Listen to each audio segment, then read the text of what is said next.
All right, it is the day after, and we still don't know. And a lot of you guys are asking, can they actually steal a presidential election? Or is this just what the actual vote was and we're not happy about it? And let me just answer that real simply. Yes, they can steal it. Yes, they're stealing it right before your eyes, right before my eyes. There's no question that is what's happening. The only question remaining is whether or not Trump can stop them and actually get the courts to overrule the stealing eventually. And that's why I'm glad we supported a scrapper, a junkyard dog, a mud wrestler, someone that does not mind getting into the fight and will fight tooth and nail and scratch and claw for every vote. So, very quickly, here's where we are right now. The fight continues in Georgia, and it is getting down to the wire, and notice that it continues to be these inner city urban areas where suddenly these votes keep appearing. So we're watching them try to steal it in Georgia. There's a chance that they do. If they do steal Georgia and we're able to hold Pennsylvania, and by the way, I'm going to say the same thing I said yesterday. I know the Pennsylvania numbers are scaring everybody right now. I feel pretty confident that the legal battle is going to reverse a lot of those votes. I just think we've got strong standing on that. The law and the Constitution are very clear what the governor and the Secretary of State and the Pennsylvania Supreme Court did there. It's going to be real hard for the U.S. Supreme Court to not rule in Trump's favor, to get those ballots thrown out that came in after the election and don't even have a postmark. Now, we don't know yet what the total number is on those, but there's enough irregularities happening right now that I'm pretty confident Pennsylvania is actually going to come back around. It almost has to. Look, without Pennsylvania, I don't see a path. We have to have Pennsylvania, and that 700,000 vote lead on election night definitely has diminished down to, roughly 100,000 right now, maybe even a little less, based on their stopping the counting, finding more votes, all the shenanigans that they're pulling. I want to, before I come back to all the irregularities, because I want those people out there that are thinking that we're just being sore losers, we're claiming voter fraud because it's not turning out like we want. I want to just give you a few of the examples of what's happening. These are things I don't think we've ever seen. I mean, we've seen small examples of voter fraud in every election, no doubt about it. But 100,000 votes at a time in multiple states, late at night after the voting had stopped for hours. I mean, they're not even shameful. They're not even bashful about it. There is no shame right now. That's a biblical thing as well. But anyway, let me just address what happens if they steal Georgia, which is down, I think, to 18,000 votes now. And don't forget what happened this morning in Georgia. They initially told us this morning there were only 25,000 votes left to count with an 18,000 vote margin. So it was potentially over at that point. Trump had it. There was virtually no way they were going to get it. And then suddenly they decided there was 60,000 votes to count. So who knows what's going to happen there. But let's say they steal Georgia back. It is possible at this point that Trump would hold on to Pennsylvania. North Carolina, I think, is a done deal. We've got North Carolina. I don't think anybody thinks they're going to manage to pull that off. But if they steal Georgia, we keep Pennsylvania, I believe we're going to get Arizona. I'm telling you, that just gets better and better. We'll see. And Nevada's a possibility. And there's all kinds of fraud happening in Nevada right now. Imagine that. And thankfully, the legal team is there. We'll see what happens. But if we were to hold Pennsylvania and get Arizona and Nevada, and they get Georgia, that's 269. That's a real possible scenario that could happen. And so people have been asking, okay, what if there's a tie? What if there's a tie? What happens? Well, if there's a tie in the Electoral College, then president goes to the House and vice president goes to the Senate. What I mean by that is that the House of Representatives, Congress, would decide who the president of the United States is going to be. Not Nancy Pelosi's Congress. It'll be whichever Congress is sworn in on January 3rd, because this would happen on January 6th. That's by U.S. law, not by Constitution, but the Constitution gives the Congress the ability to put that in statute, and that's what the law is right now, that the electoral votes will be opened on January 6th, meaning that the new Congress, new House, new Senate, will be the ones to count those votes, and then if it's a tie, they will be the ones to decide who president and vice president are going to be.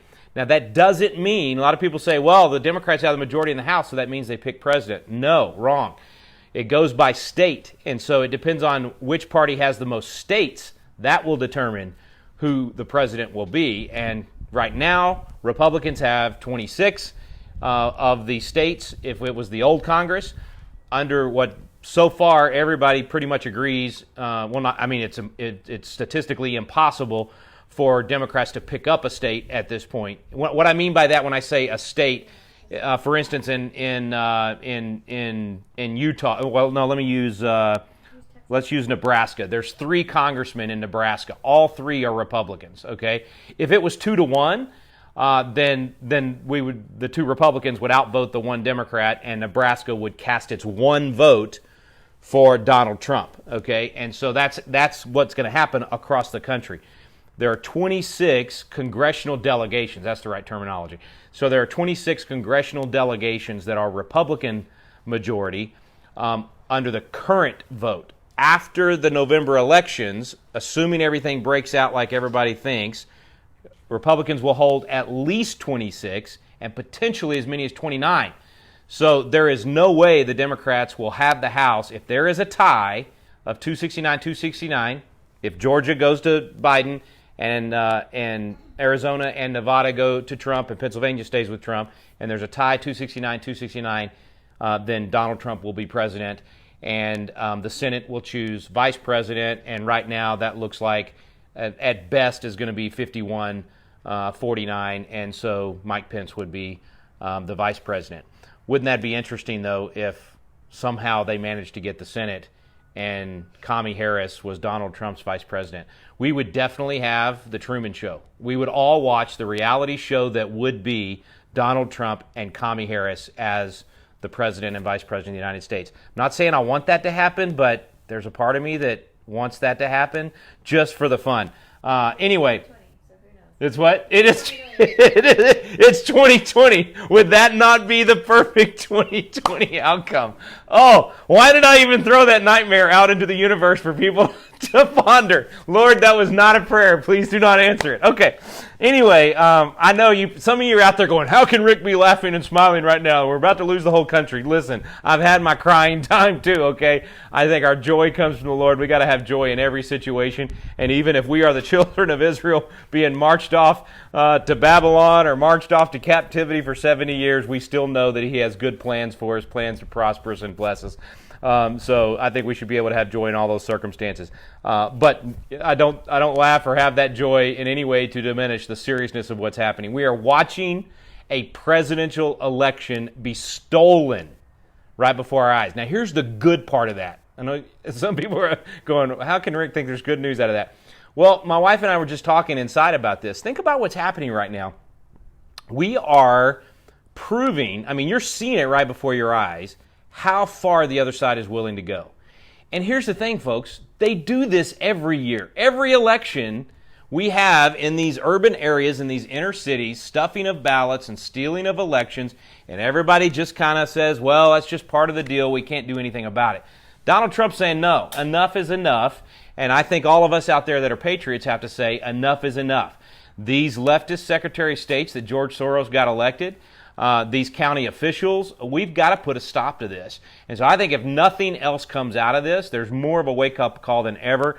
I think Catherine Engelbrecht's group, True the Vote, I think those kind of things have got to become more of a focus for us. And I'll get to that in just a second in terms of what should we be doing right now. Movements like what Catherine has done and been doing now for, has that been 10 years? I think it was 10 years ago I went and did a Constitution class for her in Houston when they first really started with the Tea Party. And that's another thing Kara was saying to me earlier is this feels like what leads to a Tea Party. Or was that you, Trey, that was saying that? Anyway, this feels like what it felt like after Barack Obama won in 2008, that the American people woke up and we had this massive movement of action. And so I think, honestly, whichever way the Electoral College ends up, whether Trump ends up eking this out or Biden ends up eking this out and Kamala Harris becomes president, either way, I believe there's a wake-up call and we're about to have an absolute massive movement happen across the country. So anyway, let's come back to, I made a list of all the things I wanted to cover. Let's come back to the whole, just the fact that, when I say the election's being stolen, listen, I mentioned the whole situation in Georgia. Let me give you just a couple of the examples in Michigan. And I told you the other night, we were actually sitting out here on the porch at 3 in the morning when my buddy Senator Pat Colbeck called from Michigan, and he was watching it happen. He's saying, saying there's all kinds of irregularities.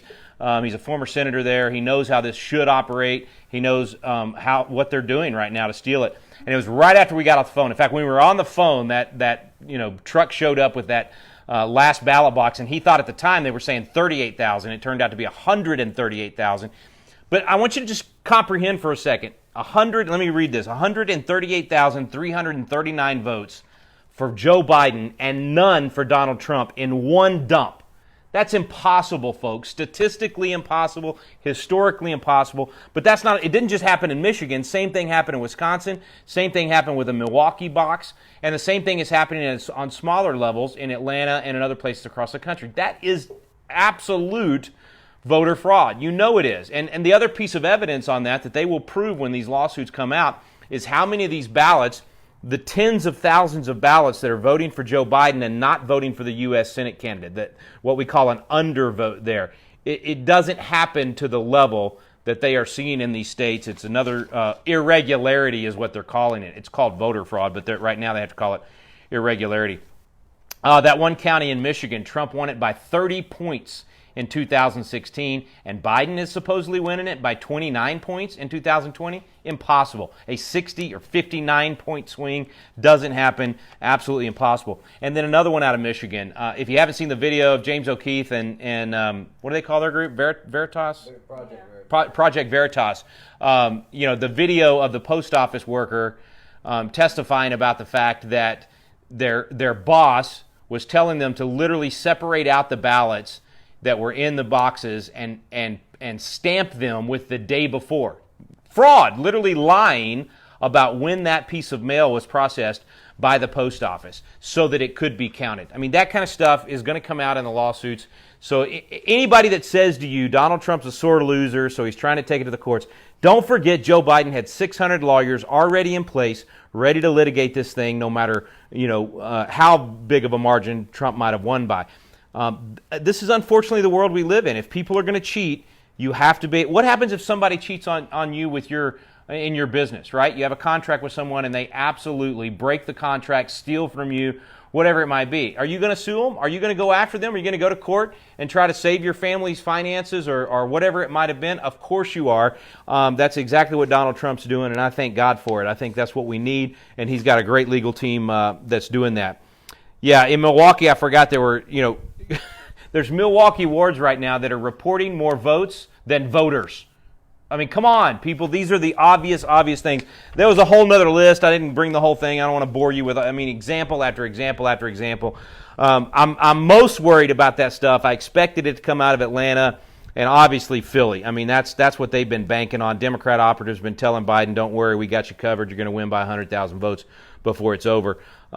We expected it there, and that's why that's such a big battleground. That's also why, when we had the 700,000 vote lead, everybody was surprised that the lead was that big. That really showed that the Patriots in Pennsylvania showed up, and we all kind of thought that's going to be enough to stave off the fraud, and it would have been if they had counted the votes on election night like they were supposed to do. So that's another example of what they're doing. Okay. By the way, if it's a tie, the other question I had was, what if it's a tie, 269-269? Could one faithless elector switch their vote and give it to Biden or give it to Trump?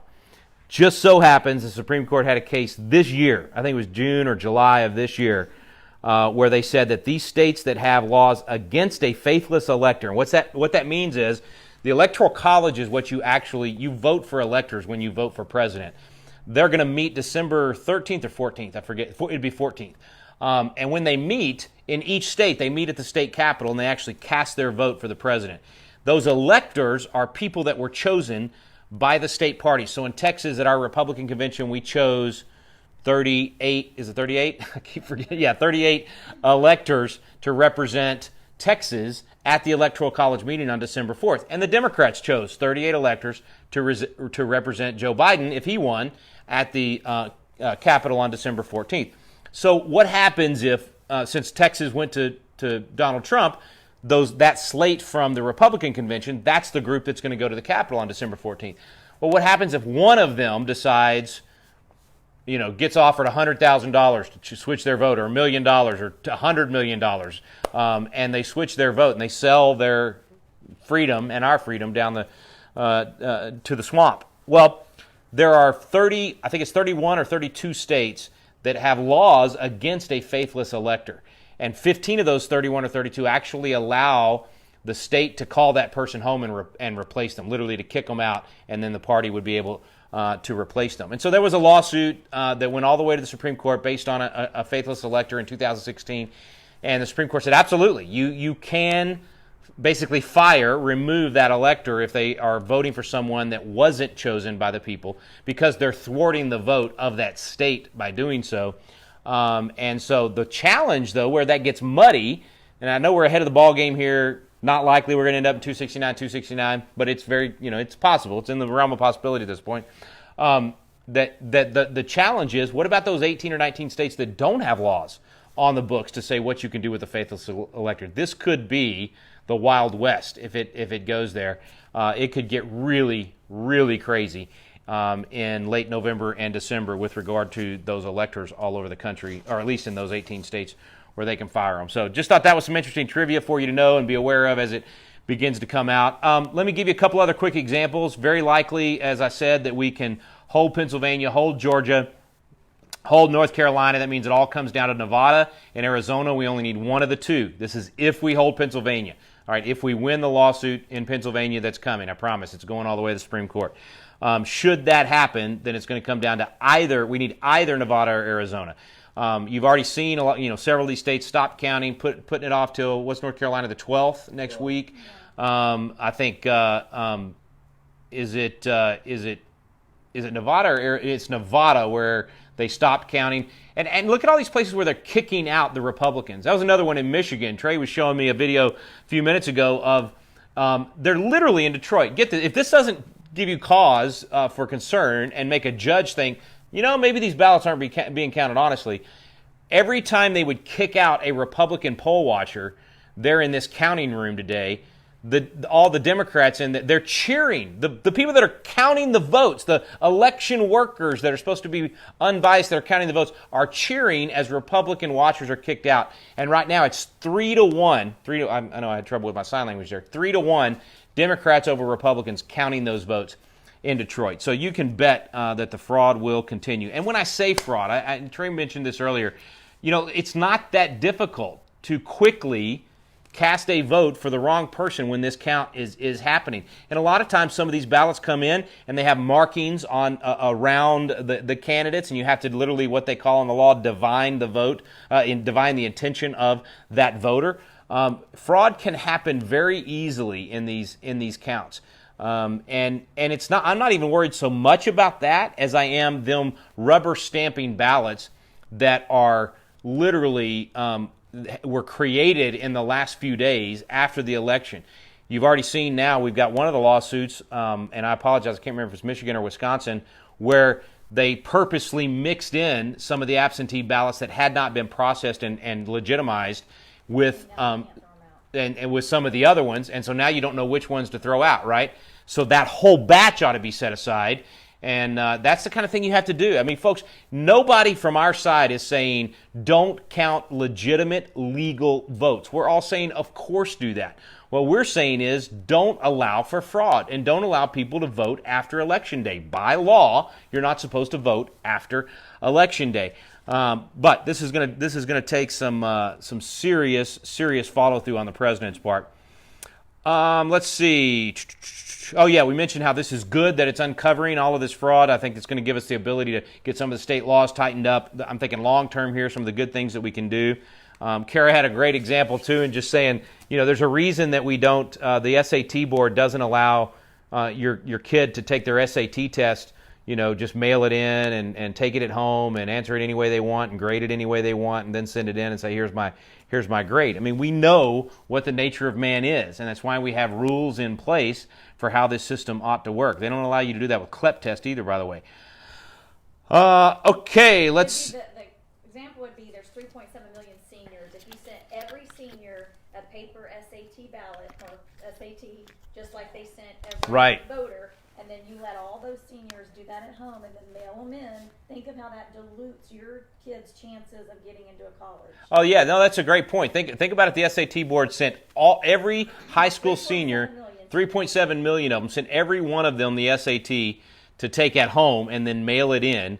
What does that do to your child's chance of getting into college based on what their score is going to be against all of those that are going to cheat at home, that we know are going to cheat at home?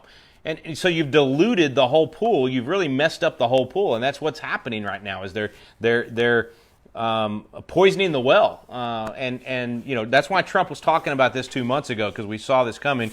We were just hoping that the margin for Trump would be so big that they wouldn't be able to steal to make it as close. Remember what I said yesterday? After all of the cultural indicators against us, after all of the headwinds against us, they're still having to cheat to steal this election.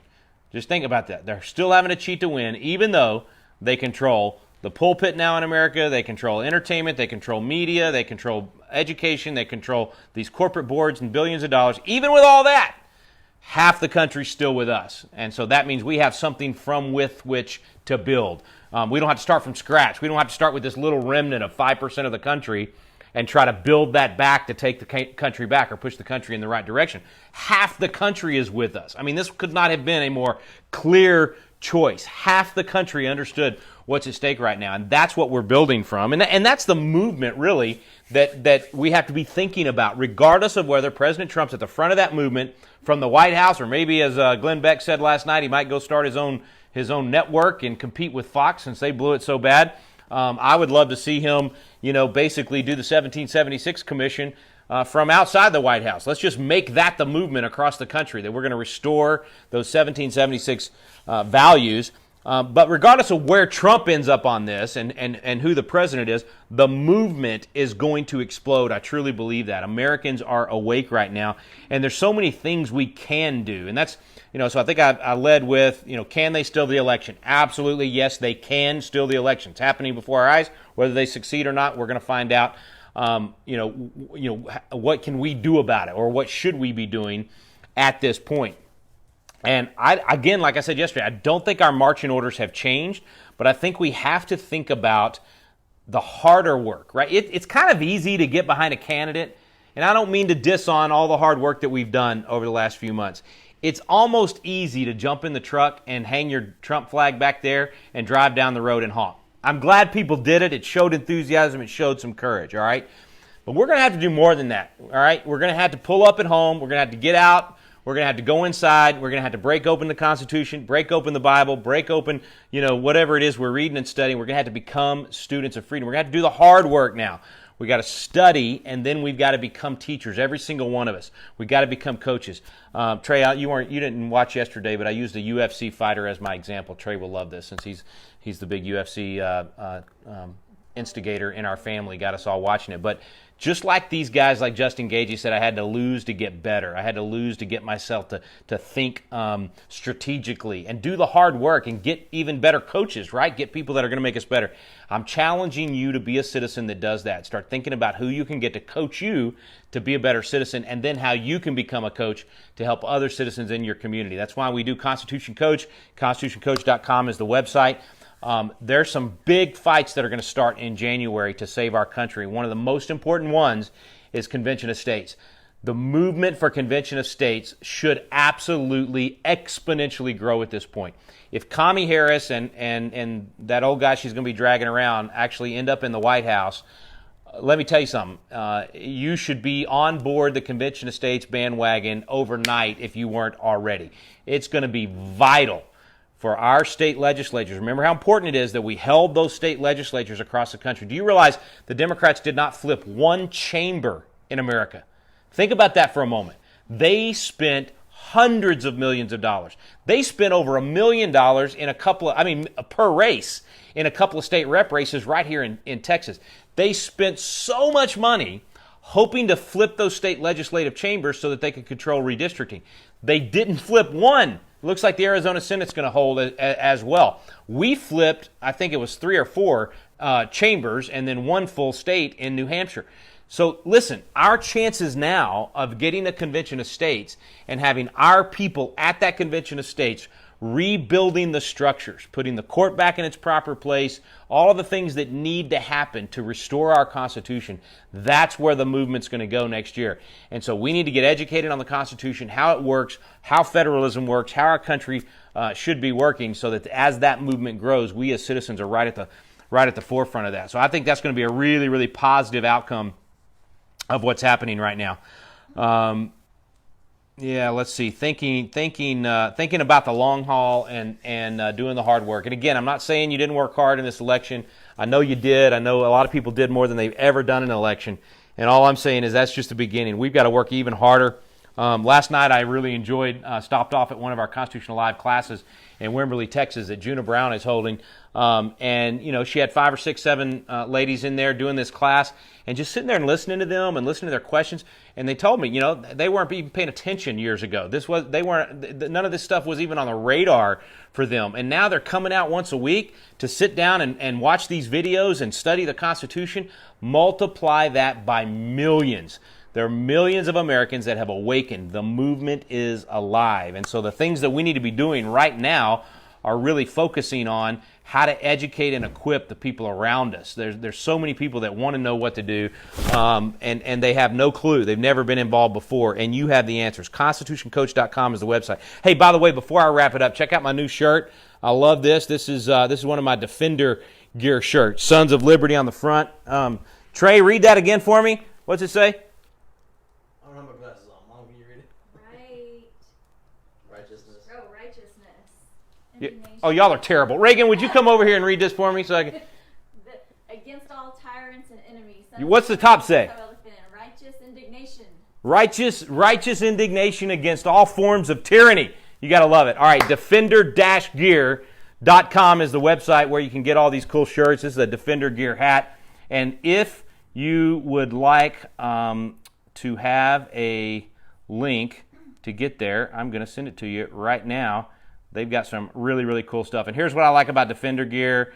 You guys know, if you've watched our Facebook Lives, I wear a lot of grunt style, and we like that stuff as well. But the cool thing about Defender Gear is that every shirt, every hat, every hoodie, there's a story behind it. And they've got the Bible verse, or they've got the Founding Fathers story, and there's something about the Constitution and different things that that you can learn as you buy it. Okay, I put the link in there. It's defender-gear.com/discount/Patriot something, Patriot 1776. Use that code, you get 10% off. How about that? You hang out with Patriots, you get great discounts, and it helps support what we're doing at Patriot Academy. Okay, open for questions. What do you guys want to talk about? Somebody said, what are we doing to keep Texas red? Because if we ever lose Texas, we're never going to elect another Republican president, which is true. So what's our plan here? Yeah, good question. What do we do about Texas? Let me first give you one more piece of good news. Kara sent me this awesome picture. I'll share it in the chat. 15 new pro-life women elected to the United States Congress. That is awesome. Think about that. That helps push the whole legislative body. It's going to allow us to win more of those fights. And I was really, really excited to see we've actually got a Constitution Alive graduate that is among those ladies right there in Colorado. Lauren, how does she say her name? It's Bobert or Bobbert. She's the one that you guys remember whenever Beto Robert Francis O'Rourke was in Colorado and he's mouthing off how he's going to take everybody's guns, and she's standing over there with her gun on her hip and ends up getting to ask a question and basically says, you ain't taking my guns. She said, come and take it. She has a restaurant there with her husband where, you know, the waitresses actually wear their guns on their hips and all this good stuff. Anyway, Lauren ran for Congress and won. Get that. That is a champion that's going to be in Congress for us, and she has done Constitution Alive, and so she understands the Constitution, so she's got our teaching and training, and we're excited about that she's going to be taking that to Washington, D.C. Okay, Texas, look, I got to admit, man, I'm worried about Texas. I am not happy with some of the results in Texas. Statewide, we did really well compared to what most of the pundits thought we were going to do. So the fact that we held the House is fantastic. The fact that we have held the Senate. We lost one Senate seat in Texas, but it was a Democrat seat that we had just happened to win in a unique situation last time. So we still have the Senate 18-13. The House, I think we have by 9 seats still, or 8. Y'all know? After the numbers, if Austin's on here, he can tell us. But look, guys, you people that think that Texas is so much more conservative than everywhere else, I'm sorry, we're not. We're fighting tooth and nail to keep Texas from going blue. And it's not because of the Californians that are moving in. They voted more for Ted Cruz than the natives in Texas did in the Cruz O'Rourke race. The problem is our terrible education system. The problem is our governor right now has basically said to the people of Texas, that Republicans, if they're like him, we're just Democrat light. We're all for socialism too. We're all for dominating your life and telling you what to do and not trusting the people. So he set a terrible example for the Republican Party, and hopefully he will be done after the last 2 years of this term. And all of you outside of Texas right now, when that presidential race starts up for 2024, he's going to be coming to your state saying he's some champion for Texas and conservative. He's not. Do not support him. Hopefully he doesn't last a month in the presidential race in 2024. Okay, so the thing about Texas, though, what it's going to take, I'm asking you, if you live in a state where you have thought about moving and you've been looking at Idaho and you've been looking at Arizona and you've been looking at different places, come to Texas. We need you. We need an influx of conservatives into Texas to make this a beacon of hope once again, because we're teetering right now. We need reinforcements. I know that sounds weird. You expect us to be leading the charge, but right now we need you to be like Davy Crockett, just as he rushed into Texas from Tennessee and came to the Alamo to our aid and brought those guys with him. We're looking for people across America that are patriots and conservatives to move to Texas, and you might just direct message me if you want my opinion of what counties you might want to move to. I'm honestly heartbroken about my own home county. Hays County has had so much spillover from liberal Austin that we lost Hays County last night big time. Thankfully, we got a good sheriff in Gary Cutler. He held on, but we lost everything else. Tax assessor collector, we held that, but we had a great state rep candidate, fantastic gal named Carrie Isaac, and the university vote out of San Marcos. Frankly, Republicans that have sent their kids off to these schools to become liberals and leftists, they're not helping us, man. Your kids are coming home and voting for the other side. So we've got to think about that fight as well and stop handing our kids over to these left-wing propagandists. So anyway, that's my bit on Texas. I think the best thing that could happen to Texas, if we want it to be strong going forward, probably one of the most important things that could happen is for us to convince Alan West to run for governor. So send your messages to Chairman of the Republican Party, Alan West, and tell him, okay, great, now we need you to run for governor. And I think that's the kind of strategic, Trump-like scrapper that we need in the governor's mansion to lead Texas back. What else, baby? What is the breakdown on the Senate? Somebody's asking. In Texas? No, U.S. Senate.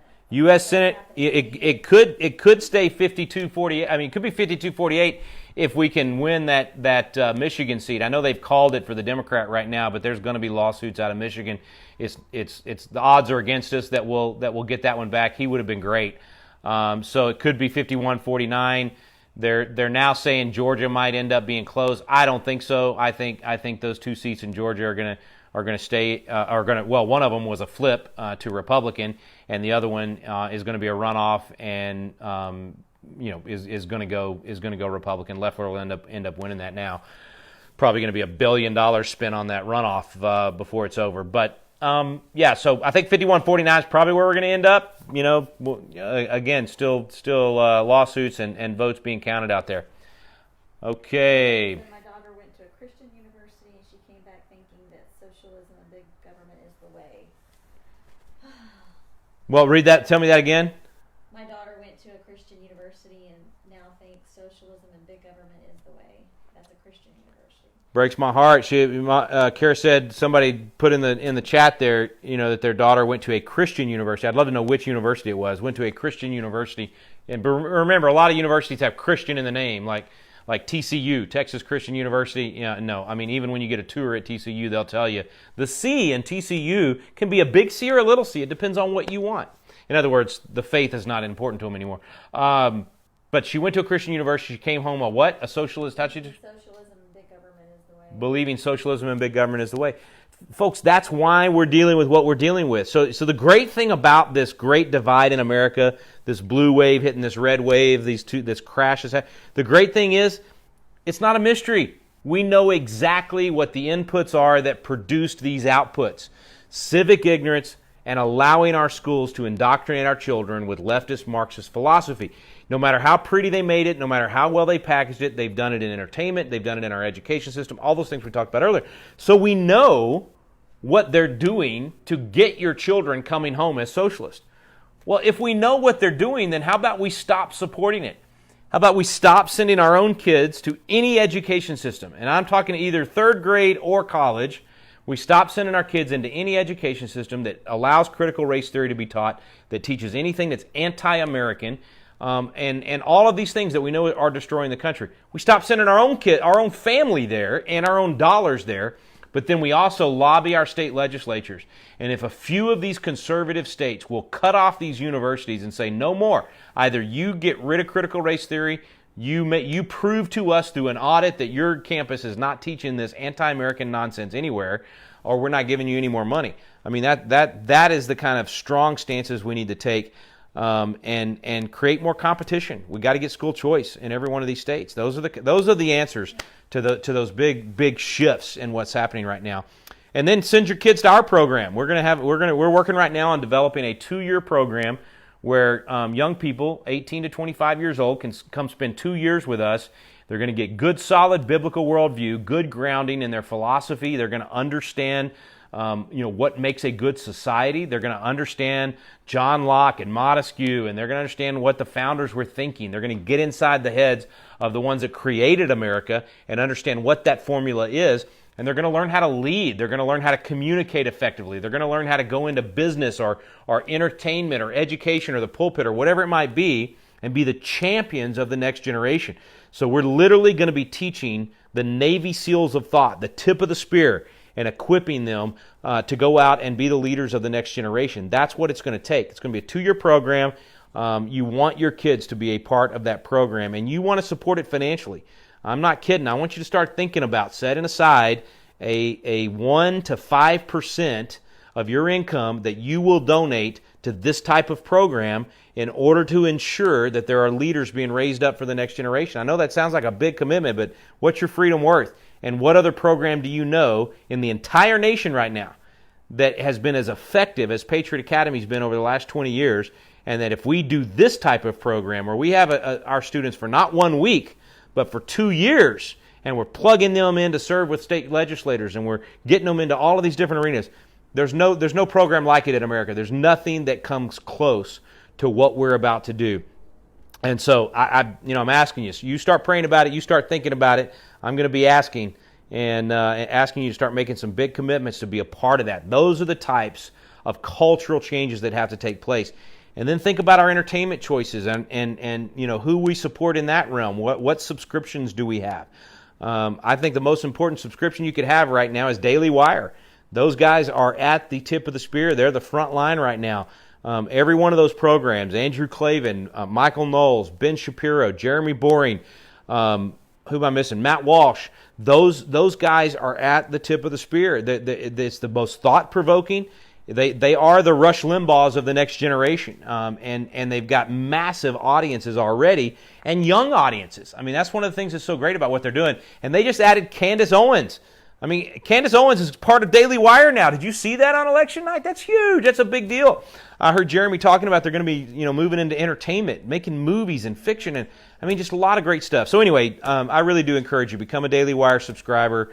I forget what I pay a month. They've got like 3 or 4 different subscription levels, but I feel really good about that every month. Not only do I get great content, but I'm supporting the efforts that they're making. So that's a great one to support as well. Somebody did say, what is it that you do in the summer? A new person who doesn't know about Patriot Oh, Academy. okay, yeah, let's do a quick commercial. So those of you that aren't familiar with Patriot Academy, what we've been doing for the last 20 years is we go around. Anything I need to be concerned about? No? Okay. We go around the country and we hold these youth leadership programs in state capitals across the nation. And so we actually bring in 16 to 25-year-olds. I always say that really fast, so just think about what I'm saying. I'm saying high schoolers, college students, law students, students that have already started their career. We get a lot of students in their early 20s that have already started their careers, but they come to Patriot Academy for this experience. And what are we doing with them? We're giving them a biblical worldview and a Founding Fathers understanding of the Constitution. And in 1 week, they get a really quick, good crash course in these things, and they get to legislate. They're on the real House floor in the real committee rooms, debating the big issues of the day, learning how to effectively win, not just have the right positions, but effectively win. And our graduates, in fact, I'm telling you, our graduates have been leading the way against the COVID crackdowns. In fact, you look across even not just Texas, but in other states as well. But here in Texas, Senator Bob Hall, he has been the champion that has absolutely made sure we could have hydroxychloroquine in our state. He fought the pharmacy board. He fought the Texas Medical Association, all these guys. And look, I'm telling you, living proof. It's sitting right over here on the couch on my porch. Right there, that man right there is alive because there. Okay, you're still with me. Anyway, I hit the wrong button. So that's my dad, alive and well, healthier than he's been in a long time. Thank you, Dr. Lozano in Dallas. And in fact, we found Dr. Lozano through Senator Hall as well. But she brought you back to health, didn't she? Yes, she did. And in fact, my dad says, I always say COVID almost killed my dad. And he says, no, it didn't almost kill me. It saved my life. It made him get healthy. So we do take COVID seriously. We know what it can do. It almost took his life. He was that close to dying. And thankfully, Dr. Lozano, she put him on she's tough as nails, and he needed somebody like that to make him listen. Right? Right. And anyway, but I'm just saying, Bob Hall, Patriot Academy grad, he came through our citizen track before he ran for the Senate. Jenna Powell up in Ohio, she's leading the charge against the COVID crackdowns and against the governor there. She's a Patriot Academy grad. You got South Carolina. Why am I blanking all of a sudden? Hill? Jonathan Hill in South Carolina. Anyway, we got legislators around the country. We've got Patriot Academy grads that are chiefs of staff. At the Texas Capitol, they are everywhere in almost every hallway. So all I'm saying is it's a program that's been effective. It's worked really well. It's just that we've only had people for 1 week at a time. Give me 2 years with these young people and imagine what will happen. And the team we're putting together to train these young people, I wish I could reveal it to you right now, but it is amazing. I wish I had something like this to go to whenever I was 18, 19, 20 years old. It's going to be phenomenal. We're asking you to be a part of it. So be praying about that. I'll be asking more specifically for your donations, your prayers, and things like that as well. And we're looking at a couple of pieces of property right now. So be praying that God opens the door on that property as well. What else, baby? What are some good Christian universities that, if people are going to send their kids out there? Yeah, there's not many. Question is, what are some good Christian universities out there? Less than 20 probably in the country that I would recommend and send people to. Of course, I'm a fan of Liberty. I think that's a great place. I think Pensacola Christian College is fantastic. What's that? Hillsdale? Yeah, Hillsdale's not as much a faith-based university. They're and they've got some professors that have moved away from some of the faith-based things that I'm for. But they still do a good job, and we've had a lot of Patriot Academy grads go to Hillsdale, and a lot of students from Hillsdale come to Patriot Academy, and they're outstanding students. And so, Hillsdale's a good one. Let's see, what else? I'm blanking. We have a whole list that we put out on Patriot on Wall Builders Live, and which one? Karis College. Yeah, Karis is good. Karis College. They're not a university, but they've got some good programs that you can do. Colorado Christian's fantastic. Yeah, that's another good one. Colorado Christian, right outside of Denver. They've got a great team that leads that one as well. What's your conclusion on Grand Canyon? Grand Canyon is mostly good. There's been some issues, but they're a lot like Liberty. In fact, they go back and forth for being the largest based on their online. But Grand Canyon's good, and they've been a good friend of ours. They've supported Patriot Academy, and they allow us to stay there when we do our Arizona Patriot Academy. But yeah, there's a handful out there. Y'all remind me, and I'll try to work on a list, and I'll get David and Tim Barton's input on that as well. What else? Patrick Henry College. Oh, Patrick Henry. How could I forget Patrick Henry College? Yeah, that's a fantastic one as well. There's a few more. I know I'm forgetting them. There's a couple. There's several that are small that you haven't even heard of that are actually a good place to send your kid because it's a good experience, small enough campus, professors that they can actually get to know. Bryan in Tennessee is a good one. Anyway, so there's a few out there, but really look close, pray about it, and I'm not kidding. This is what we recommend people to do. Call the president of the university. Call his office and say, if you want my kid to come there, I want 5 minutes on the phone with you, and ask a couple of tough questions about, does biblical worldview actually dominate on your campus? Do you teach critical race theory in any way, shape, or form in any class on your campus? Ask a couple tough questions. Dr. Everett Piper, he was one of the best college presidents in the country, and when he was at Oklahoma Wesleyan, they were solid. They've already started slipping a little bit. But he's the one that told me that. He said, listen, if a student's parents want to talk to me before their kid comes here, I welcome that. And so that might be kind of a little bit harder at a massive university. But honestly, the bigger the university gets, the less likely it's the place you want your kid to be. Liberty so far has continued to be the exception to the rule there. I think they're up to about 18,000 on campus in addition to 100,000 online. But frankly, I'm a big advocate for not even spending the money and the years of your life on campus. Do the online programs. Get the degree for $15,000, $20,000 and still have the piece of paper on your wall and spend the rest of your time actually doing what it is you want to do. Find somebody you can apprentice with and get some real life experience. That's far more valuable, in my opinion, than spending those years on campus. Different for every person, and your child may really want that experience. Biola in Southern California. Yeah.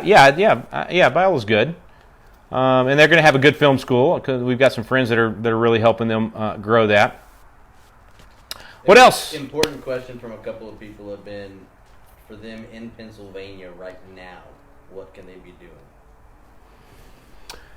Well, if you're in one of these states where they're counting, I don't even know if you can sign up this late to be a poll watcher. I don't think you can. I mean, the Trump team has plenty of people willing to do that. The problem is getting them into the room, and that's why they've had to sue. And a couple of the cases they've already had judges say you got to let them in the room. So. Should they be contacting local legislators? Well, for next year, yeah. I don't think... Like right now, to try to organize people to start pushing, who can they be talking to that can influence the process? I don't know. I mean, right now, I don't think most of us can do much about the actual vote counting and even calling your legislator right now. I think you've got to think past this. You've got to be thinking about how you're going to lobby your legislature in January with regard to election laws and tightening up the election laws in your state and the election process. You got to be thinking about, if your state has not yet called for a convention of states, have you joined the convention of states team at conventionofstates.com to help get your state in that call? That's going to be critical. I mean, that it's going to take that to save the country. We will not save America if we do not have a convention of states and restore the structure of our federal government and the balance of powers and the enumerated powers for federal versus state and local, and also for each of the three branches. That's got to happen. If we continue to let it go the way of unlimited power and no longer having enumerated powers, government's just going to continue to grow. The deficits are going to continue to grow. Government's intrusion in your life is going to continue to grow. So I won't give my whole speech on convention of states. I'm just telling you, you may have your objections. I'd be glad to answer those. You should watch the videos at conventionofstates.com where we do answer those. And we've got a whole series of videos coming out addressing each of those objections to it. I went through all of that. I used to be against it. I've thought through this a lot. And every conservative constitutional scholar in the country is for a convention of states now. We've all gone to the side of saying, without this, it will not happen. We will not save the country. So there's nobody left that has a significant audience anyway that doesn't at least say they're for a convention of states, and almost all of us are working actively to help make it happen. Trump's doing a press conference right now. Trump's doing a press conference right now? I think so. Well, then I think we should get off of here and go watch Trump's press conference. You guys have been great. We'll get to some of those other questions later. Maybe we'll just do this daily until the race is over. But God bless you guys. And, hey, start thinking long term. All right? I know right now, pray that we win Arizona and Nevada. Pray that we get before the right judges in the Pennsylvania case. And pray that Trump has the stamina and the wisdom and discernment to fight this thing at every level, because they are stealing it from us right now, and we have to do everything we can to stop it. But also think long term and start asking God, what can I do? Here, my Lord, where can I serve? What can I do to help? And start being willing to do the hard work. Sign up to be a Constitution Coach today at constitutioncoach.com. That is totally free. All right, we're giving it away. ConstitutionCoach.com. Get signed up, get your class started, and let's start building the masses of patriots that are going to move our nation in the right direction. The movement is just starting. It's not ending with this presidential race. It's just starting. Let's get out there and save our country. God bless you guys.